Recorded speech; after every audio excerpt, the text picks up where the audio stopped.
on today's podcast. So many records at the Performance Institute in the UFC. When I do absolutely anything, when I was reading a book, when I was listening to a motivational speaker, when I'm training, I am just locked in.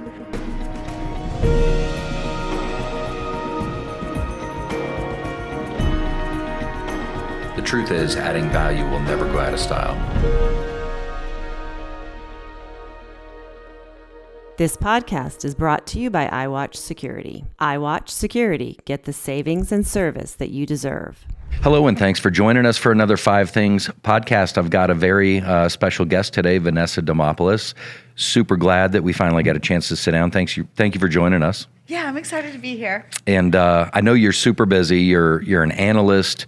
You're obviously training all the time. You're fighting. Your faith plays a huge part of your life.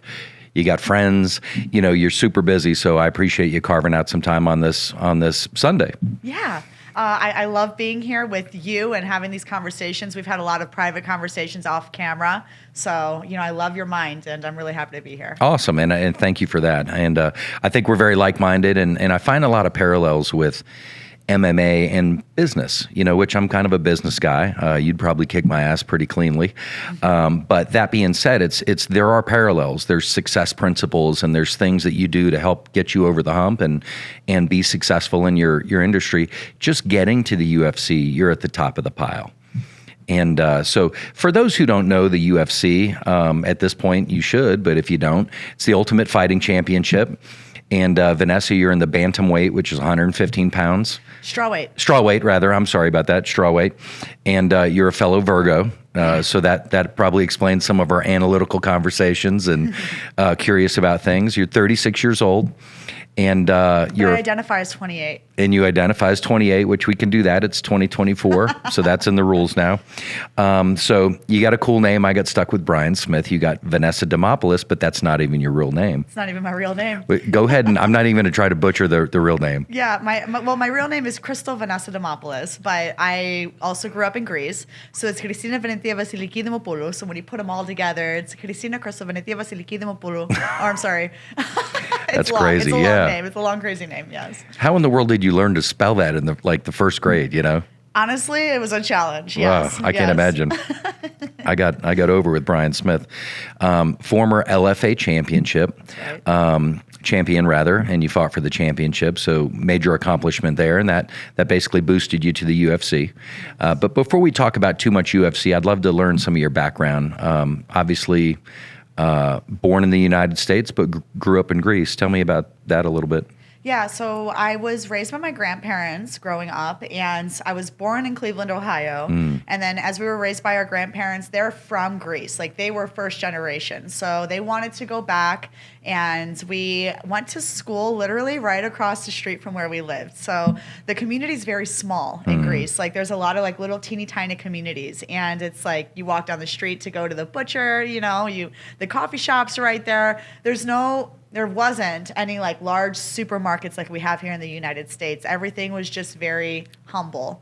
So I went to school right across the street from where I lived, and it was amazing. It was a very simple lifestyle over there. Okay. And then coming back to America, I didn't know how to speak any English, and they threw me right into the first grade.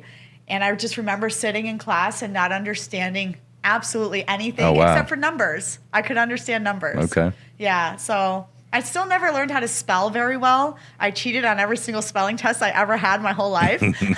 But yeah, English. Then I learned English, forgot all my Greek, went back to Greece, and I became bilingual. And we used to visit every single summer. Okay. Well, that's awesome. So you basically learned English by just coming to school. Yeah. Okay. And this is in Cleveland, Ohio. And I know that something I had heard about you were dealing with some bullies and things like that. And of course, in school, we all get picked on one way or another. Kids are brutal, right? So you were dealing with a bully, and it was a guy, right? Yeah. And so you finally had enough of that. Yeah. And you just punched him. So tell me that story. So, I mean, I don't understand why he was really mean. Just a jerk. This was a super bully, and he was much bigger than us. And I was a, tiny little kid. Growing up, I didn't eat very much, and my family always picked on me for being so little. Because when you're Greek, it's you got to eat, right? Like the bigger the kid is, it's like it shows that the family's got enough money to feed the kid. And I just didn't eat very much.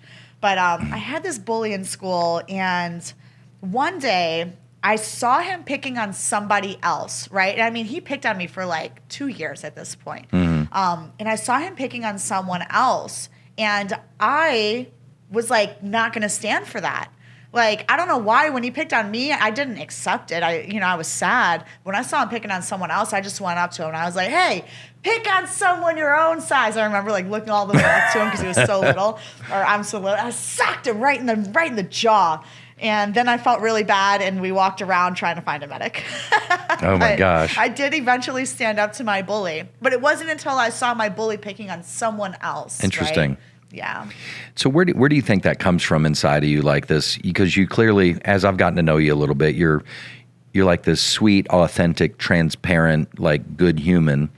But then you got that other like Tasmanian devil, beat your ass in the ring. Like there's clearly something in your soul or DNA or something that, makes you a fighter. Where do you think that comes from?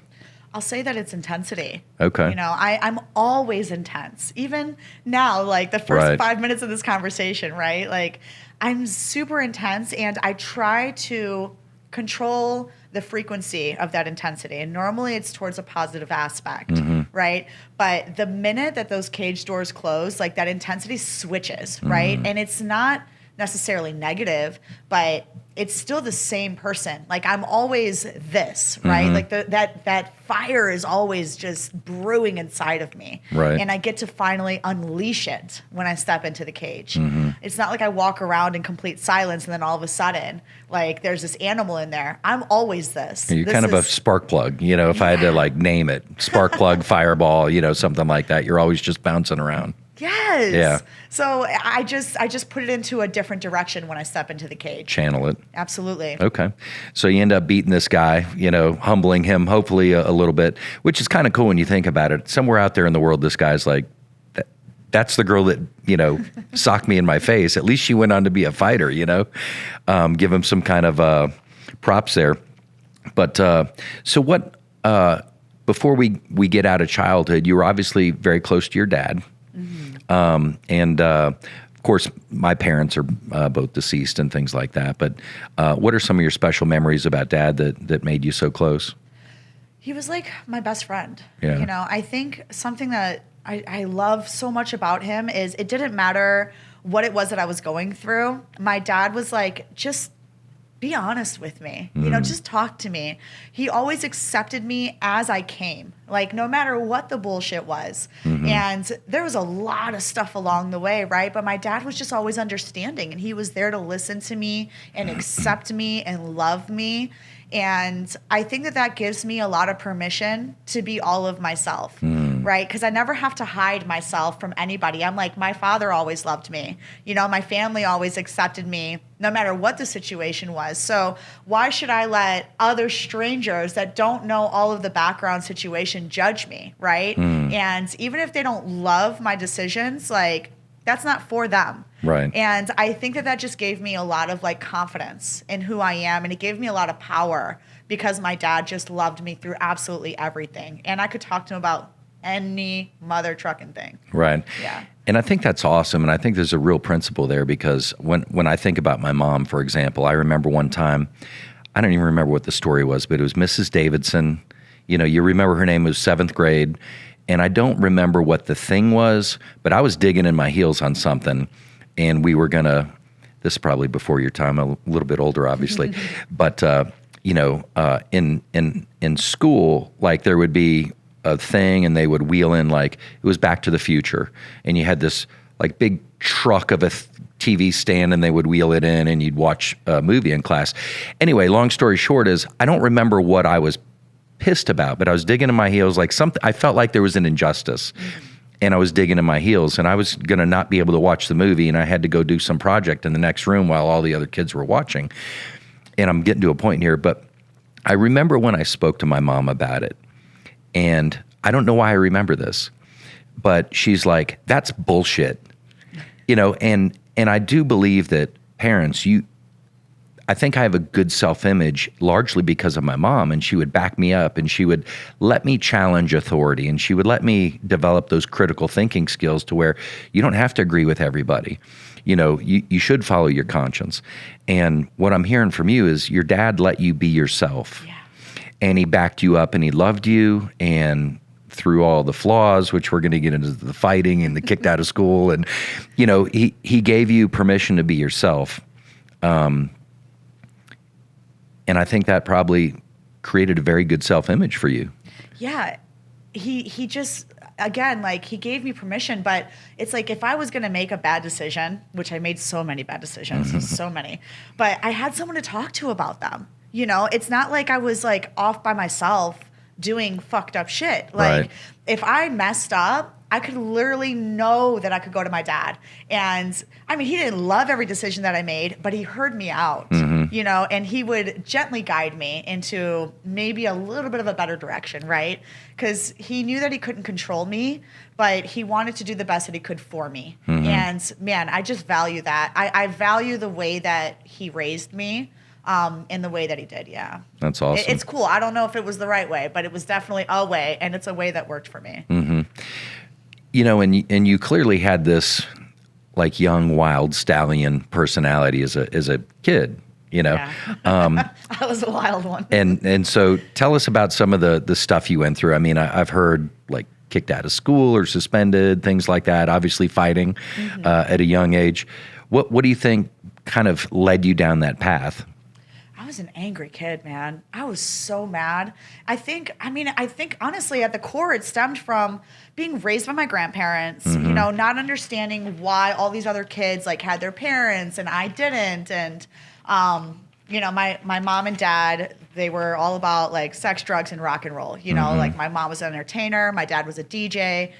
They met at the strip club. Like it was just this crazy tumultuous situation. So I grew up with like a lot of like hostility, and I started fighting in school. I got kicked out of 4 schools in 1 calendar year. Wow. For different situations. I used to just like be a bad kid. I was getting arrested all the time. It was rough. I mean, it was so rough. I started smoking weed in school. Like I got kicked out of one of the schools for smoking weed in the bathroom. It was really crazy. Yeah. Wow. I feel Okay. like whatever like the wilder situation could have been, that's what I stepped into, and nothing was loud enough. And I don't know where that really came from. I don't know, maybe I just needed attention and seeked it in the wrong way or something. Interesting. Yeah. But it turned out well for me. I played football in school as well, and I was the I only didn't know girl on that. the team. Okay. Yeah, I played with a bunch of boys, so I was just always like this rough kid, and nobody wanted to fight me, so I ended up fighting boys. I never fought a girl until I stepped into the cage. Yeah, competitively. So it was. That also gave me a lot of confidence when I became a fighter because I'm like, I've always been fighting dudes. Like, I'm gonna fight a chick. Yeah, This will be easy. It's gonna be easy. And obviously, you've had a lot of success there. Kind of touching on that real quick, you're talking about fighting boys. And I'm just curious to get your thought on this because I've heard some like one of the Williams sisters talk about it, like if she played tennis against Andy Roddick, I think was the tennis player at the time. She's like, I wouldn't win a point. What? Not that we want to go to deep dive in this, but what are your thoughts about a biological male competing against a biological female? What are your thoughts on that? So I've actually competed against men in jiu-jitsu, and I think that jiu-jitsu is more of an even playing field. But I would never want to get punched in the face by a dude. I just wouldn't. I think that that's so unfair. And I know that like these men are becoming women and they're doing the estrogen. You're still born a man. Right. Like your bone density is different. Your muscle structure is going to be different. I don't care how long you're on these hormones and stuff. And whatever the blood tests are now showing, you're still technically have these differences and these advantages that can be super harmful to a female. I just couldn't imagine stepping into the cage, thinking that there's going to be an even playing field, thinking I'm about to fight a female, and then I'm getting punched in the face by a dude. Right. I think that it'd be one thing if I understood like there is a man in front of me and I can emotionally embrace that, but even still, I wouldn't. Like, I wouldn't want to do that. Well, and I appreciate your feedback on that, because to me, it's crazy when you watch the UFC, right? You've got 10 pounds from your weight class to the next weight class is 10 pounds? Correct. That in itself is such a massive advantage. You know, if you take one of the toughest guys in the world at welterweight and you put him against a heavyweight, I mean, he's probably going to get smoked. It's a difference, yes. You know, and so when I think about it like that, it's like that's just a matter of 10 or 20 pounds creates that kind of a difference. But a biological male versus a biological female, it just doesn't seem fair. And I don't think it's truly fair to biological females. And I'm careful to use the word biological female because there's really no debate with that. You know, a woman apparently is a kind of a debated topic, right? But biology is biology. So I appreciate your feedback on that. I was just curious because you're what I would call a subject matter expert, you know, because you've done it. Yeah. And I think it's really rough, you know, because you do have these biological males who are now transitioning emotionally and physically.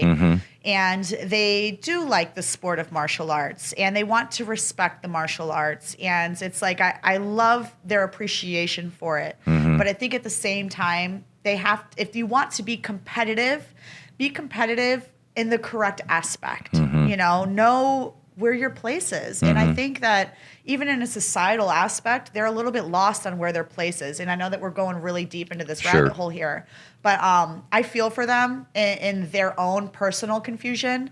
And their confusion is causing confusion for all of us too. And they may be assured in their decision making and this is what I want to do moving forward. But you still have a past, and your past is going to be a huge advantage and a huge detriment to us. Right. Yeah. Well, to me, it's kind of like if you were taking a bunch of testosterone, that wouldn't be fair. Yeah. You know, and biological males producing more testosterone. So, and again, I'm not hating on people. I empathize with people. I know you and I think similarly, like live and let live. I want everybody to have their own journey. But when you're talking about professional athletics and women's opportunities or female opportunities in women's sports, there are lines that have to be drawn. And that's what's fair. So in any case, I guess what we'll do is we'll take a quick break and come right back. Yes. Yep.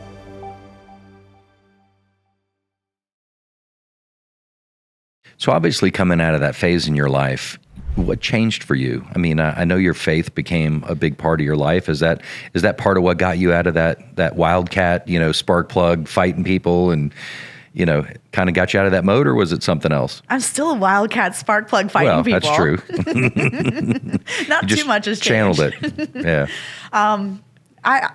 I'll say that it doesn't happen overnight. You know, the same way that I didn't get myself into those shit situations overnight.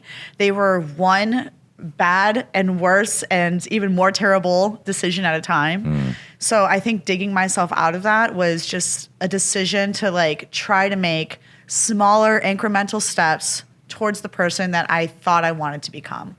One step at a time, like crazy tiny steps.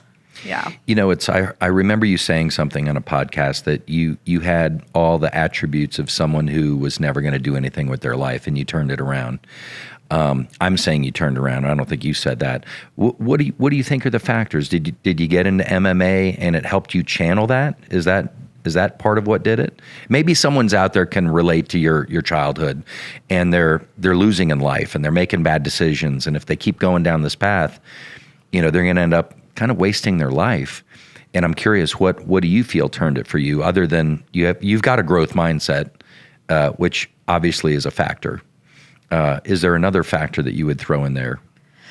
I'm not gonna lie. I think that like being a stripper, like seeing what happens to those individuals years and years and years. And I was like in that industry, right? And I'm like, man, if I don't change, this is what I have to look forward to. Okay. And that was so rough for me. You know, I was like, I do not want to become whatever it was that I was looking at. You know, the girls that were career industry focused in that niche, It was terrible. So, and then when I found fighting, it was a direction for me. It was like, wow, this could potentially be something that I can be good at. I'm a physical person. I'm an athlete. And it gave me something to drive towards. When I started fighting, this was like 15 years ago. Girls were not in the UFC. Right. There really wasn't any major direction for females to go into. There weren't any larger organizations. There was no money in it. I just found something that gave me somewhere to channel all of this energy and all of this like potential talent that I had. And I loved it. And they always say, like, if you find something that you love, you'll never work. It's not necessarily true, but I do enjoy what I did every single day. And I didn't care where it was going to take me. I just knew that I was going to be the absolute best that I could be every day that I walked in there. And I was only competitive with myself. And I think fighting gave me something to look forward to. And being a stripper gave me something I didn't want to be. And even though I had to be there because I needed it at that time, it was a real driving force for me. I think you just said it. So you had an example of what you didn't want, and you had an example of something you loved that you could pursue. And so it gave you motivation and it gave you energy to channel it. And so maybe if you're listening to this, that's something to think about. You know, I remember a friend of mine, George, who was kind of a mentor for me for a long time. He said, discipline is remembering what you want. And part of that, you know, your dream boards and things like that. But I think you got to have something really burning in your soul to help drive you. But that's good to know. And then when did you actually get into MMA in terms of your age? Was it like 21, something like that? Yeah, I was 21 years old. 15 years ago? Yeah. Okay. Yeah, 36 now, which is crazy for me to think about that was A, that long ago, and B, my age currently. Right. Yeah, and I think on top of entering into MMA, I looked for guidance. I didn't have guidance growing up. Like, I couldn't seek to anybody that I knew directly that was going to like really give me what I needed. So I found people on the internet as far as like motivational speakers and I just held onto and I just grabbed on and I was like, I'm going to watch all of these videos. That's like awesome. I would spend at least like 2 hours a day just watching motivational videos, and like they'll say, oh, write on note cards, like things that you're trying to do. I would write the note cards. I would make the lists. I would do the things because I just knew that it didn't, like, anything was going to help me. Anything was going to be better than the current situation that I was in at that time. Right. And fuck, that was so valuable. Like, I feel like that really helped me so much. And that's the quiet work that people don't know that I did. And it's the quiet work that nobody watched me do. Like, it was just me in a room by myself with like my phone or my laptop, just watching these videos and just doing this work. That internal work is so major. It is. And I'm really glad you brought that up because there's an old saying, you become the sum total of like your 5 closest friends. Like, that's kind of who you are, is your 5 closest friends. And I can relate because having kids at a young age and struggling and working 7 days a week and busting your ass. But, you know, if you don't have somebody in your life right now, thank God for the internet. You can associate with Anthony Robbins. You can associate with, you know, so many great people that are producing all this content that not only have content, but they have the fruit on the tree of what they've accomplished.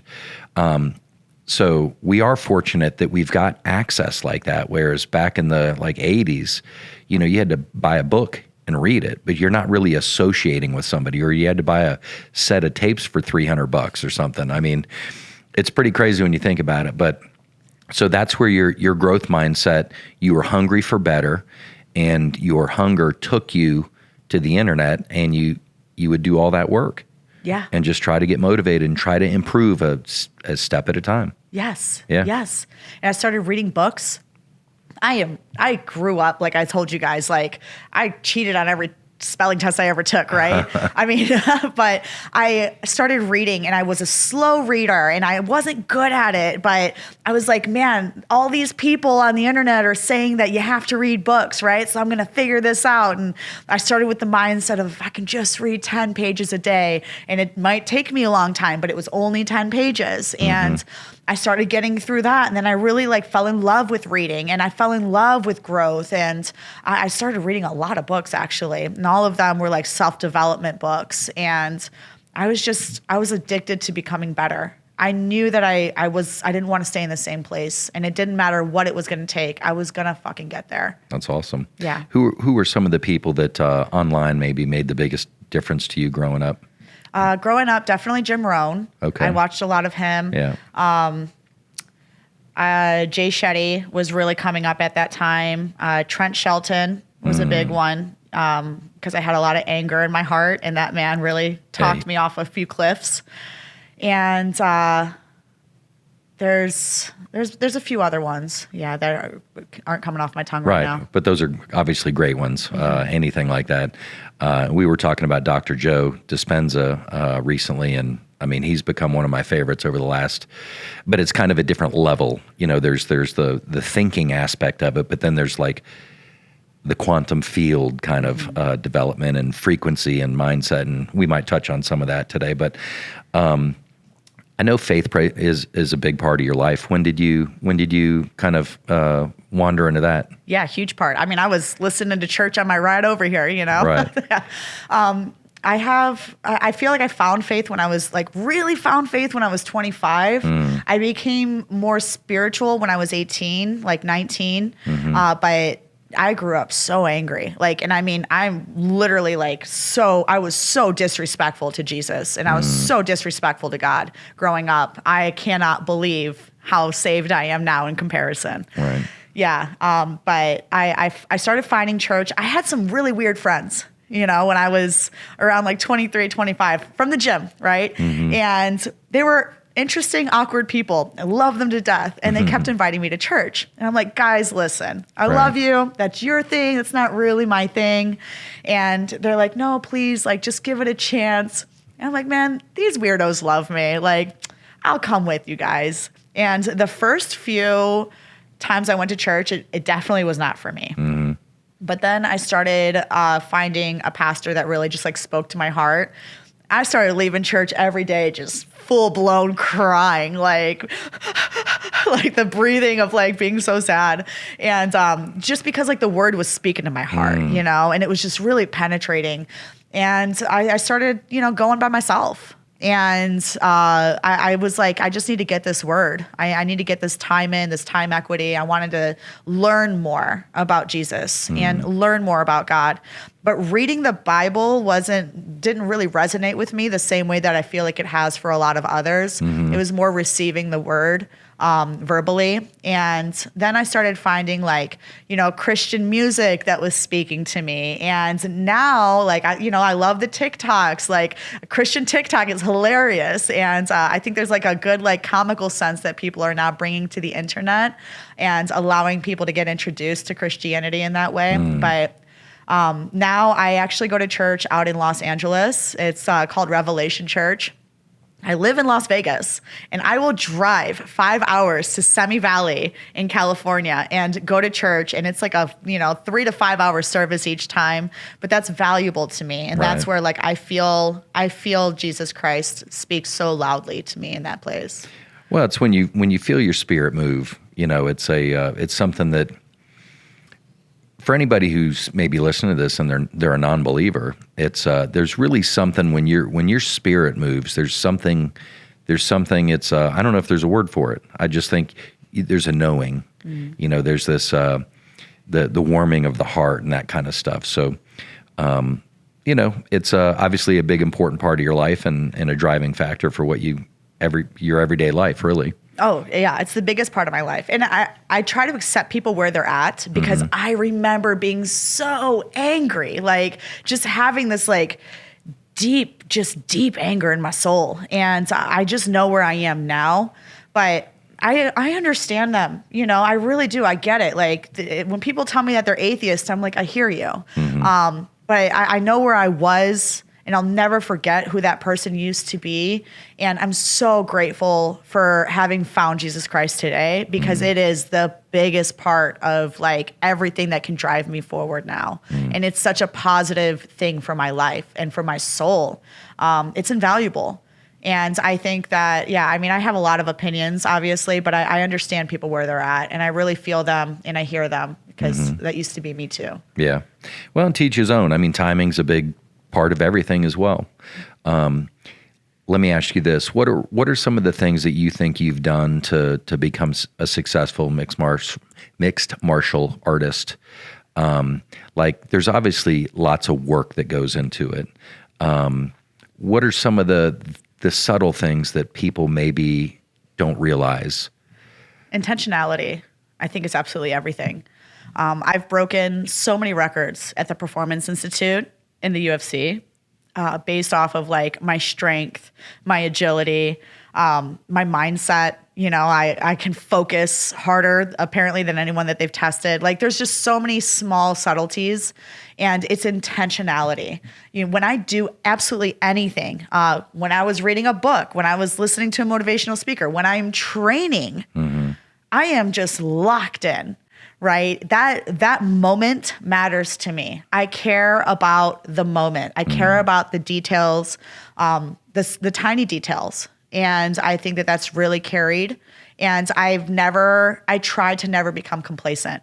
I try to have like this like childlike attitude of what can I learn? How can I grow? How can I be better? And people see me in the gym and I'm just like bebopping around like, but to be honest, like that calmness and like that fun attitude to me, like that helps me to stay humble and to grow and to know that like I don't know everything, and I'm here to learn, and I'm here to have fun learning and growing, and this is my happy place. And I think a lot of those small details make the absolute biggest difference. Yeah, attention to detail is a big deal, and just having that mindset of intensity. There's so many sayings out there, but you know, what's the saying? It's talent. Hard work beats talent. Hard work beats talent when talent doesn't work. Yes, that's the one. Yeah. That's the one. Yes. But it's true, and it's something. There's a lot more talented people out there that are not winning because they're just not putting in the work.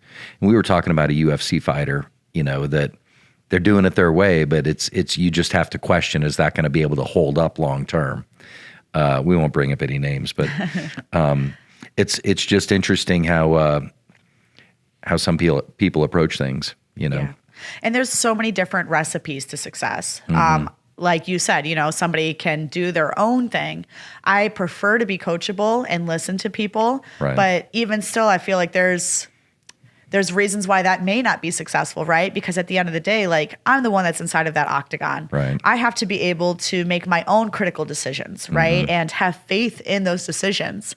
And I do lean on the knowledge of those around me a lot more than I lean on my own, because I'm like, man, like, I've already messed up so much. Like, let me hold on to somebody who knows better than myself. Sure. But at the end of the day, like, I do have the knowledge. I've been training for 15 years, right? So you'd think that I would be like, I got this. I know what I'm doing. Yeah. Even still, like, I'm always correcting the small things. Like, I'm still correcting a jab. Sure. Right? I've been jabbing for 15 years. I'm still correcting a jab. Like, the details, and they never go away. Well, that's the thing. Like Tom Brady in his offseason, after winning all these Super Bowls and this and that, he would go into the offseason. He's got a quarterback's coach.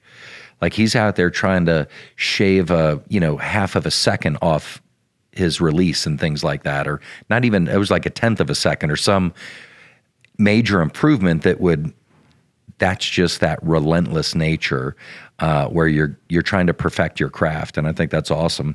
And that's probably the difference between someone that succeeds at a high level and somebody that doesn't. Just that intense drive. Yeah. It took me a long time to get here too. And I think that not only am I really grateful for the opportunity of being here, but where some other people may have gotten here faster, I always knew, like, if I just don't quit and if I keep working hard, eventually I will be good enough. And I'm so grateful that it took me such a long time to get here, because I feel like I did all of like the underbelly work, and now the fruits are at the surface. So. And everything's happening the way it's supposed to at the end of the day. Yeah. Let me ask you this: Do you have a favorite fighter that you enjoy watching? So many, but Yeah. it's like hard for me to, anytime this question is asked, Okay. it's hard for me to be like, yes, this person. But like, I'll be watching fighters. I'm like, man, I love this person so much. Obviously, like the standouts are always going to be the Justin Gaethjes Sure. and the Diamonds. And I love Charles Oliveira. Like his overcoming story is just Sure. absolutely incredible. There's too many Just too many great ones there's to choose too many from. great Yeah. ones to choose from. Yeah. Yeah. And it's so beautiful. It's so awesome, right? And each one has like their own flavor of success and like why they're so freaking awesome, right? Mm-hmm. Yeah. Yeah, it's tough. I would have to say if someone put a gun to my head and said, who's a couple of your favorites? I mean, probably Yuri Prohaska's up there.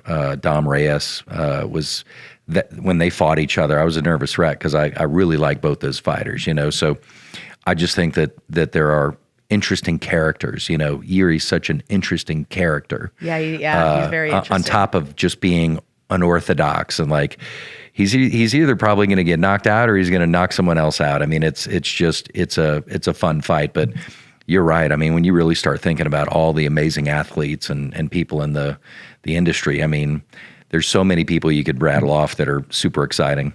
And I'm a huge fight fan. Yeah. On top of being an athlete, like I'm also a fan. Like I watch all the fights and I watch them like really closely and I'm really excited about them. So it's awesome. It's such a cool sport. You know, and I don't know if we've talked about this before. Do you go back, especially in your own fights, do you go back and watch like the broadcast and what DC was saying or Joe was saying? And like, do you go back and actually watch the fights and kind of look at as a fan and kind of absorb that? Of course I have to. Yeah. Okay. You know, I guess one of the things that I think would be frustrating for me, and again, I will fully admit, like, I'm the guy sitting there on the couch drinking a beer or something, you know, come on, push. I'm yelling at the TV, like, as my fat ass is sitting on the couch, right? And it's like anybody in that cage gets all of my respect. Like, everybody's a badass, right? So I always like to, like, have that disclaimer about that.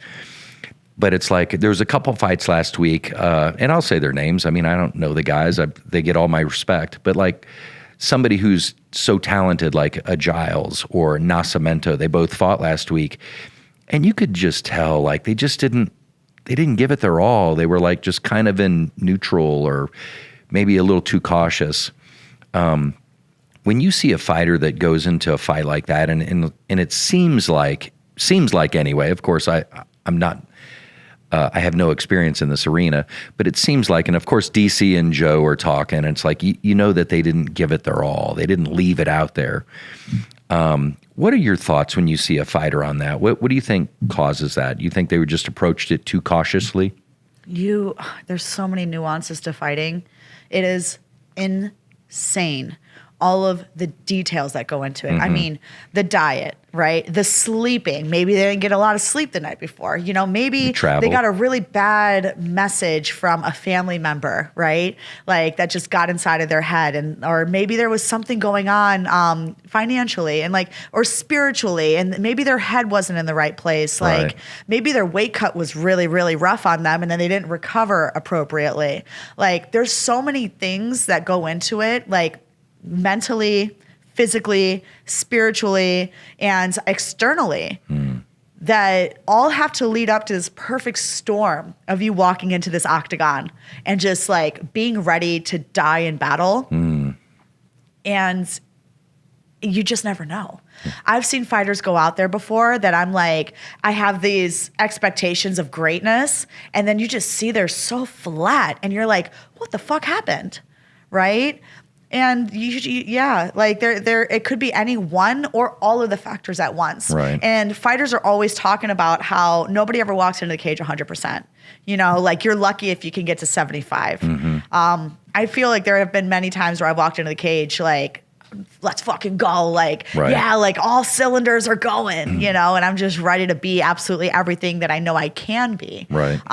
But all of us have this potential, and we hope to be able to walk into the cage even close to it. Yeah. And you've said this, fighting is such a mental sport as well.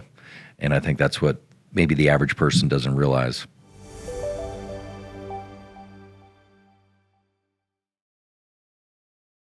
And so kind of starting to wind things down, mixed martial arts is obviously a variety of martial arts mixed together.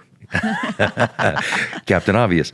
What would you say is your favorite mixed martial art that you enjoy? You like grappling more, jiu-jitsu? Obviously, your initial art, right, was jiu-jitsu? My initial art was actually Muay Thai. Oh, Muay Thai. Okay. Yeah, didn't I know started in Muay Thai, and then we helped to build an MMA gym, and then they forced me to do jiu-jitsu, and I cried every single day for like 6 months. I was like, why do I have to do this? But then I fell in love with jiu-jitsu, and now that is definitely my favorite sport. Okay. So that's number one. All right. Let me ask you this. I didn't realize, I guess until I really started digging into MMA to start being on a microphone and talking about it, but there is so much financial, I would say financial stress you're under when you're first getting involved in this sport, because you got supplements, you got gyms, you got coaches, you got, you're not making a ton of money right out of the gate. So if you had to give advice to maybe somebody that's out there and they're doing jiu-jitsu and they're 13 right now and they're listening to this podcast, what are some things you would advise them to, if you could coach them up and give them some good advice, what would you tell them? That is so hard, because I struggled deeply for years financially trying to get it together. And I was a stripper. I made a lot of money as an entertainer, but I never wanted to work because I was so focused on training. And I think I would tell them, take care of the things that you need to take care of financially. And then that way you can be a little bit more free in your heart when you go to training, right? I would go into training, and I was training 3-4 times a day for years and neglecting absolutely everything else in my life. And I've heard other successful athletes have the same story. But just because we have that story doesn't mean that's the right way to do it, right? Because I feel like if I was a little bit more free in my heart to be able to go in there, I wouldn't have had this like crazy stress all the time, and maybe I would have made it a little bit sooner, So find your vehicle financially to be able to help you to be more whole, so that you can train and be a little bit more mentally present. Which is so hard to say to like a 13-year-old. Like, what the fuck? Like, dude, I think if you're 13, like, get your schoolwork together and go out there and just train and have fun, man. Right. Like, if you're super young and you don't have finances to worry about, have a good fucking time. If you're trying to be the best athlete in the world, then just focus and know where your like focus is at, and know what it is that you want to accomplish every day that you walk into that gym, because your time's going to be limited. You have to do other things. So just like, know what you want and get after that shit.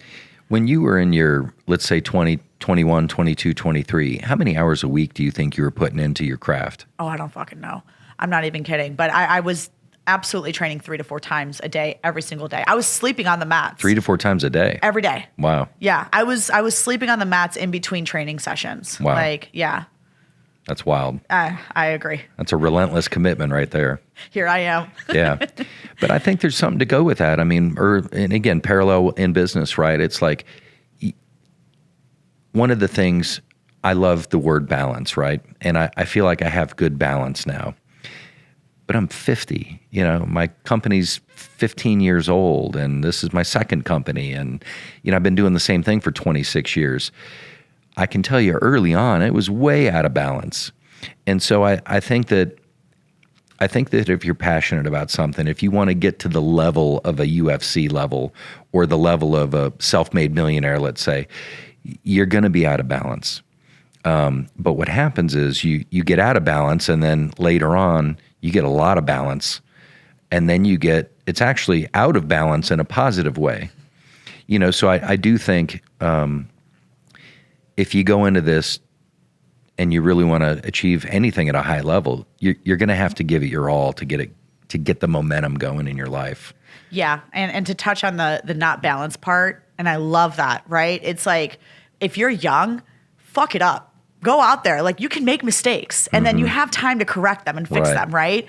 Like, you have the energy to just go out there and fucking scramble your way through life and figure it out. Like, jump out of the plane and catch the papers on the way down. Like, it's okay. it's okay to mess up. It's okay to learn from your mistakes. And that's the only way that you're going to get through it. You're going to fucking make the mistakes, you know, like you're going to get punched in the face a few times before you figure out how to move your head. Right.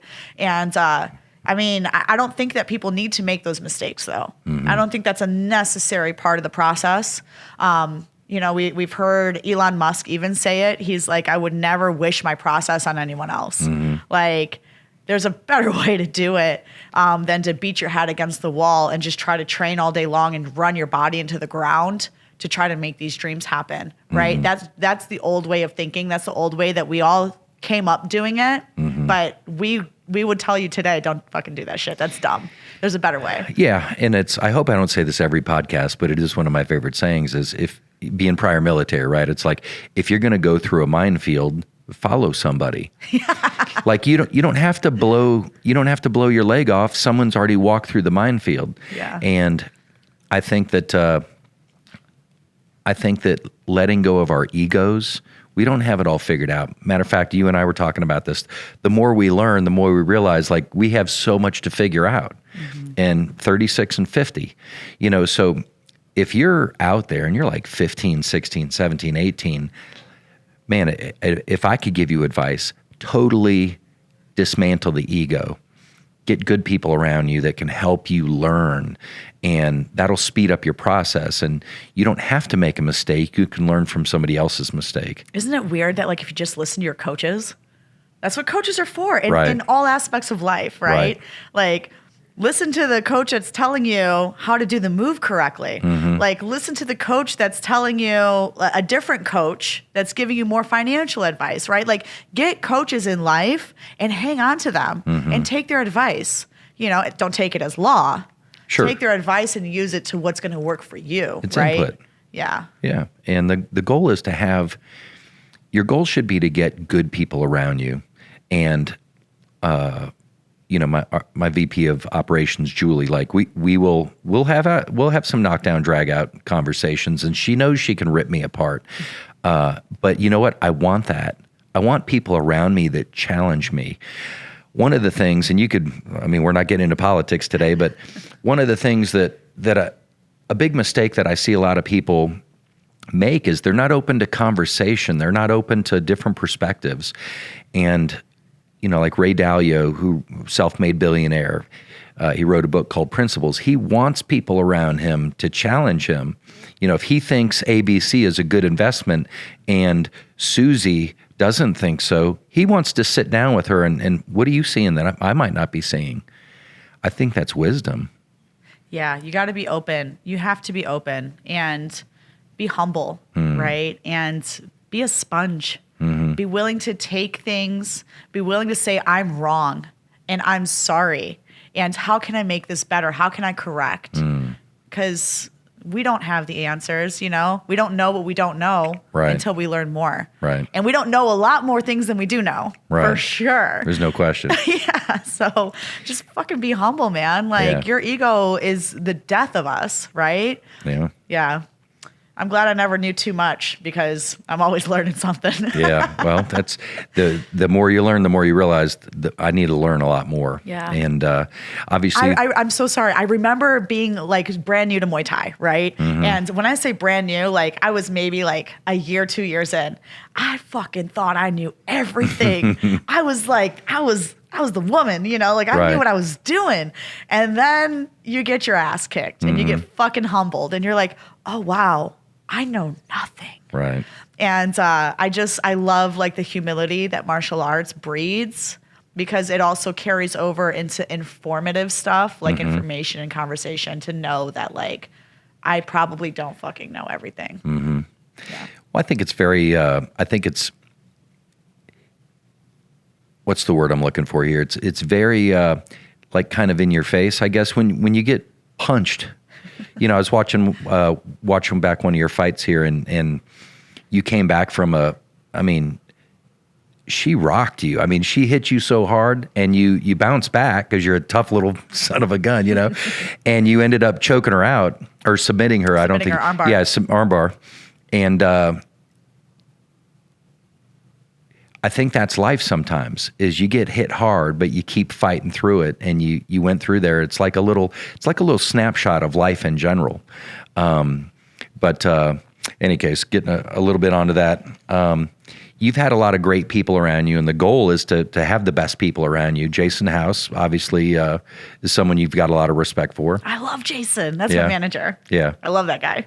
And so who are some of the people that have had the biggest, if you got to give a shout out to a couple people that have really impacted you in a positive way? Yeah, Jiva Santana is my jiu-jitsu professor. He gave me my black belt. And I mean, he just always believed in me, right? Like, he saw me struggling some of the hardest times, and he just really was like patient with me and guiding me. He actually led me to Jason House. So I was like, listen, Jiva, if you're saying so, then I got to do it. Right. There's Reed Harris, who's actually one of the executives in the UFC, really guided me, and I hung on to him a lot and respected his opinion because he saw everybody and he knew the inner workings of stuff. I had a few coaches along the way, like Santino DeFranco, who's out of Fight Ready. He really believed in me. I hung on to his coattails. I had some coaches, Kenny Johnson out of Black House MMA in California. Like, there's been so many people along the way. Like, one of my first coaches was Aaron Boggs out of Columbus, Ohio. And it's like, they just saw all this potential in me that I didn't necessarily see in myself. I'm just fumbling around being crazy. And they really like grabbed me and molded me and helped me to be who I am today. And I'm really grateful for them, for their guidance. That's awesome. Yeah, because I was a wild one. Still am. You're just trying to steer that car, from going off the cliff. So kind of winding down here, life after UFC, I'm sure you've at least thought about it, or life after fighting maybe. I'm sure you don't want to be fighting when you're 70. So I know you've got some things in the work. You're obviously you're great on the mic. You're doing a lot of analyst work. You've got an app you're excited about developing that you're working on. Life after UFC, how does that shaping up for you? I think I have a lot of side quests and they're so fun. But at the end of the day, I know that one of my like purposes in my heart is to help other people, right? So even doing this podcast, I will help millions of people one day, millions of people with my story of overcoming and becoming. I always planned on being a public speaker to be the person that I hung on to when I didn't have anybody and I hung on to their coattails. I want to be that light for others that need it as well. Right. So that's always been a driving force for me, right? Like, fighting is a vehicle to create significance so that I can one day take this experience and go out and help other people.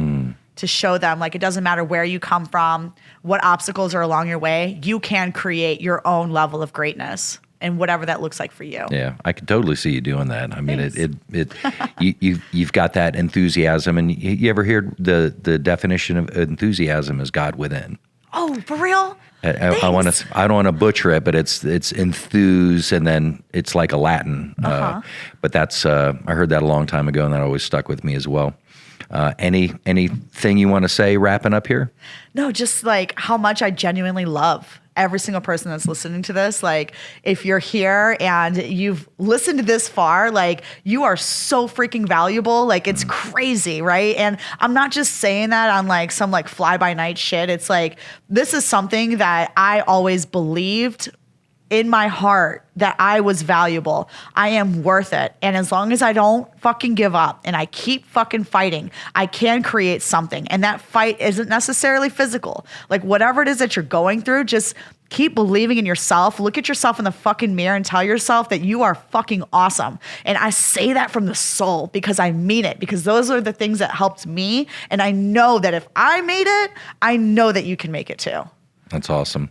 And last thing I want to say here is we're doing a little giveaway. We're going to give away actually a UFC glove that you signed for me. Yeah. And then we're going to actually, my show notes, I'm going to sign it and you're going to sign it. And if you like Vanessa's Instagram page, follow her, and X, just post in the comments, like the video, post in the comments your handle, I think is the right term, your screen name or whatever. And then we're going to do a drawing and we'll give it away and I'll ship it to whoever wins. So yeah, Good luck with I'll set that. something for you guys. Yeah, follow Vanessa and stay inspired and follow the great journey. And thank you again for your time today. Thank you so much. Love you guys. Awesome. Thank you for joining us on another 5 Things podcast. We'll see you next time. Bye, guys.